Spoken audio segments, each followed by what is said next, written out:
Hey y'all, let's talk Empire. This is a really good episode. It focused quite a bit on Andre and his battle with cancer and how everybody around him is coping with it. So it started off giving us a little bit of Greenleaf tease, to be honest with you. You had Teri, who's Andre's girlfriend, at church enlisting the prayer warriors. So you have the preacher preaching, and you have the choir singing, and it's trying to give us a little bit of inspiration. Like I said, very Greenleaf. And back home, Andre is feeling really sick.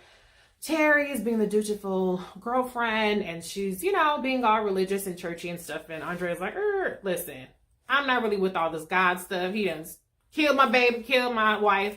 I ain't really with that.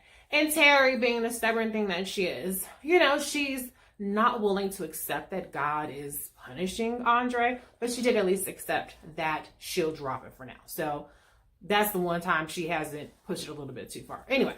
Cookie, on the other hand, is feeling very isolated in this situation because she is scared. She's really scared about Andre and his, the possibility that he might not make it through this fight. Lucious, though, does not want to hear it, So that just makes, Cookie feel like she doesn't have Lucious that she can confide in. So what do you think that happens? She goes running to Damon Cross because Damon Cross's daughter had a battle with cancer. Now, I'm not clear if the little girl died or if she's alive and she made it. I don't know, because we don't see the little girl nowhere, so I'm assuming that she died, unfortunately. But whatever the case may be, Cookie is definitely playing with fire, as her sister points out.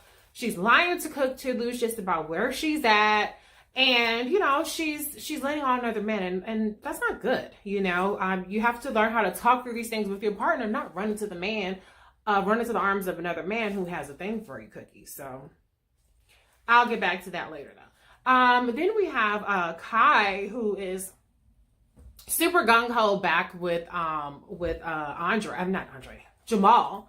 And I just feel like that leap happened a little bit too quickly, because remember, he was all down on the Lyons family, and then Jamal broke up with him, and then he came back all thirsty and shit once they went on tour. Boy, bye. I'm side-eyeing Kai still. But, by the end of the episode, they're announcing that they're going to get married rather soon. So, okay, fine. I guess I have to be Team Kai and Team Jamal. Then we have Lucious, who is convinced that, if he makes amends with Kingsley, that would help Andre in his fight against cancer. So he goes to see Kingsley's mom, who's in the hospital. Now, if you recall, the last time you saw a girl, she was all doped up in the hospital bed, barely can get a sentence out. But apparently, when Lucious goes to visit Tracy, she has a little bit more spunk. She's sitting up on the couch, chilling, coloring and shit, and she got a little bit more attitude. I got some things to say about Tracy. First of all, she's sitting up there blaming Lucious for her being a crackhead and for her life turning out so bad. Excuse you. A lot of people did crack in the 80s, and everybody didn't go around blaming their drug dealer, okay? I thought that was such a cop-out. And, at the end of the day, her son turned out just fine, so the crack couldn't have been that bad, okay? I'm sorry. Then she goes sit up there and talk about, we were so cute together, and, I was the white girl that could dance. Really? You probably couldn't dance as good as you thought you could dance, homegirl. Okay. So girl bought all that. And she talking about she thought her and Lucious was going to get married and have kids and have a big house. Girl, how? You couldn't even tell them that you was pregnant. How the hell was y'all on the verge of getting married and having damn kids and having a house? Tracy is delusional, okay? Tracy was a strawberry. And if you don't know what a strawberry is a crack hoe, okay? And she's a crack hoe that thought she was a little bit more special. She wasn't no Tina Marie with the sound, with the voice. She wasn't no J-Lo with the moves, no Rosie Perez. She was just a regular old crack hoe, strawberry white chick in Philly. A dime a dozen, I'm sure, in the 80s. So she didn't take her little delusional ass to counseling is what she needs. She needs some damn therapy because she don't have a lease on life and no kind of grip on reality. But anyways, Lucious still tried to get her to enlist Kingsley, who we find out is trying to work with the feds to take down Lucious. So Kingsley brings his little suspicious, sneaky ass up to Lucious to try to get some dirt on his, get him on tape. He's wiretapped or whatever. try to mention stuff. And Lucious, he ain't new to this. He's true to this. So he already gets suspicious when Kingsley start asking about all this money and stuff like that, which he ain't got no goddamn business asking about. So he doesn't fall for it. Now, when they're talking, Kingsley brings up, oh, you was doing crack with my mom. And Lucious is like, crack with your mom? I'm not stupid enough to do crack. And so this piques, Kingsley's interest, because apparently his mom has always told him that Lucious was doing crack with her. And that's why she got hooked on crack. She was sitting up there doing crack with Lucious. And she sat up there and made it seem like, she told Kingsley in the episode that Lucious threatened to beat the baby out of her and kill her and all kind of crazy stuff.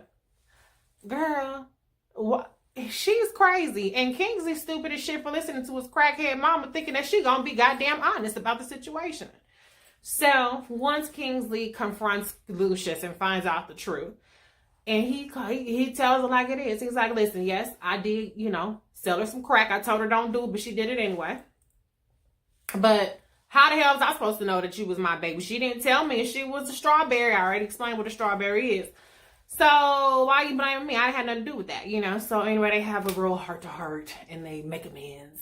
And, Kingsley's all like, oh my God, and they hug and all sort of kind of shit. And he confesses to trying to wiretap him. So anyway, Kingsley go back to the feds, talk about I'm not with that no more. And Lucious brings Kingsley to dinner. Now, it's supposed to be a dinner celebrating, Andre's good news because he's doing well with his cancer treatment. And by the way, in the meantime, in between time, Cookie has gone to Damon Cross and she's woken up to the fact that she don't have no business sneaking around with him. So she cuts things off with him. And here comes Lucious with Kingsley.